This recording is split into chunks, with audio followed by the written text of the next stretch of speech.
हर हर महादेव। महाशिवरात्रि व्रत कथा आरंभ करते हैं। महाशिवरात्रि व्रत कथा के अनुसार चित्रभानु नामक एक शिकारी था। जानवरों की हत्या करके वो अपने परिवार को पालता था। वह एक साहूकार का कर्जदार था, लेकिन उसका ऋण समय पर न चुका सका। क्रोधित साहूकार ने शिकारी को शिव मठ में बंदी बना लिया।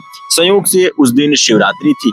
शिकारी ध्यान मग्न होकर शिव संबंधी धार्मिक बातें सुनता रहा। चतुर्दशी को उसने शिवरात्रि व्रत की कथा भी सुनी। शाम होते ही साहूकार ने उसे अपने पास बुलाया और ऋण चुकाने के विषय में बात। शिकारी अगले दिन सारा ऋण चुका देगा ऐसा वचन देकर बंधन से छूट गया। अपनी दिनचर्या की भांति वह जंगल में शिकार करने निकला, लेकिन दिन भर बंदी गृह में रहने के कारण भूख प्यास से व्याकुल था। शिकारी खोजता हुआ शिकार बहुत दूर निकल गया। जब अंधकार हो गया तो उसने विचार किया कि रात जंगल में ही बितानी पड़ेगी। एक तालाब के किनारे एक बेलपत्र के पेड़ पर चढ़ गया। रात बिताने के इंतजार करने लगा।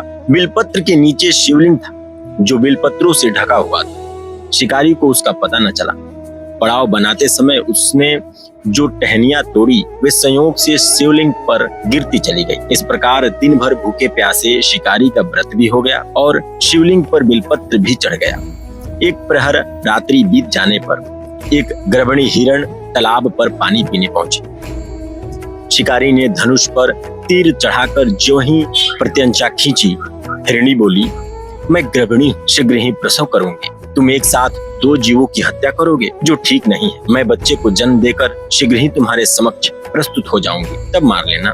शिकारी ने प्रत्यंचा ढीली कर दी और हिरणी जंगल में विलुप्त हो गई। प्रत्यंचा चढ़ाने तथा ढीली करते वक्त कुछ बेलपत्र अनायास ही टूटकर शिवलिंग पर गिर गए। इस प्रकार उसने अनजाने में ही प्रथम प्रहर की पूजा संपन्न कर ली। कुछ ही देर बाद एक और हिरणी उधर से निकली। शिकारी प्रसन्नता का ठिकाना न रहा। समीप आने पर उसने धनुष पर बाण चढ़ाया। तब उसे देख हिरणी ने विनम्रता पूर्वक निवेदन किया कि हे शिकारी, मैं थोड़ी देर पहले ऋतु से निवृत्त हुई हूँ, कामातुर हिरणी हूँ, अपने प्रिय की खोज में भटक रही। मैं अपने पति से मिलकर शीघ्र ही तुम्हारे पास आऊंगी। शिकारी ने उसे भी जाने दिया। 2 बार शिकार को खोकर माथा ठनका। वो चिंता में पड़ गया। रात्रि का आखिरी पहर बीत रहा था। इस बार भी धनुष में लगकर कुछ बेलपत्र शिवलिंग पर जा गिरी तथा दूसरे पहर की पूजा भी संपन्न हो गई। तभी एक अन्य हिरणी अपने बच्चों के साथ उधर से निकली। शिकारी ने यह स्वर्णिम अवसर था। उसे देखकर धनुष पर तीर चढ़ाने में देर नहीं लगाई। वह तीर छोड़ने ही वाला था कि हिरणी बोली, हे शिकारी, मैं इन बच्चों को उसके पिता के हवाले करके लौट आऊंगी। इस समय मुझे मत मारो। शिकारी हंसा और बोला, सामने आए शिकार को छोड़ दूं? मैं ऐसा मूर्ख नहीं। इससे पहले मैं 2 बार अपना शिकार खो चुका। मेरे बच्चे भूख प्यास से व्यग्र हो रहे होंगे। उत्तर में हिरणी ने कहा, जैसे तुम्हें अपने बच्चों की ममता सता रही है, ठीक वैसे ही मुझे भी। हे शिकारी, मेरा विश्वास करो, मैं इन्हें इनके पिता के पास छोड़कर तुरंत लौटने की प्रतिज्ञा अपनी पूरी करूंगी। हिरणी का दुख भरा स्वर सुनकर शिकारी को उस पर दया आ गई। उसने उस मृगी को भी जान लिया। शिकार के अभाव में तथा भूख प्यास से व्याकुल शिकारी अनजाने में ही वृक्ष पर बैठा बेलपत्र तोड़ तोड़ कर नीचे फेंकता रहा, जो शिवलिंग पर चढ़ता रहा।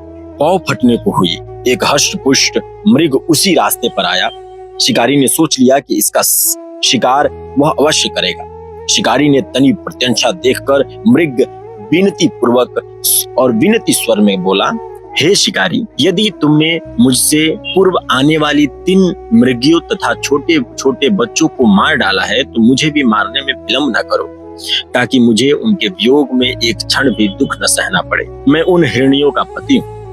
यदि तुमने उन्हें जीवन दान दिया है तो मुझे भी कुछ क्षण का जीवन देने का कृपा करो। मैं उनसे मिलकर तुम्हारे समक्ष उपस्थित हो जाऊंगा। मृग की बात सुनते ही शिकारी के सामने पूरी रात का घटनाक्रम घूम गया।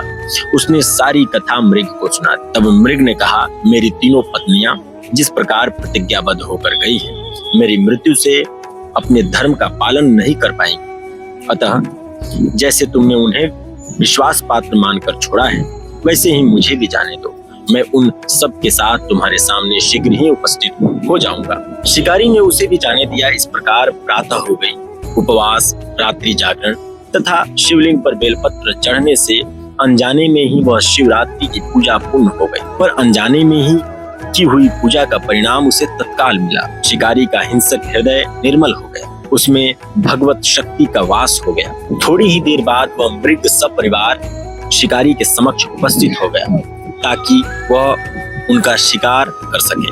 किंतु जंगली पशुओं की ऐसी सत्यता, सात्विकता एवं सामूहिक प्रेम भावना देखकर शिकारी को बड़ी ग्लानि हुई। उसने मृग परिवार को जीवन दान दे दिया। अनजाने में शिवरात्रि के व्रत का पालन करने पर शिकारी को मोक्ष और शिवलोक की प्राप्ति हुई। हर हर महादेव। ओम नमः शिवाय।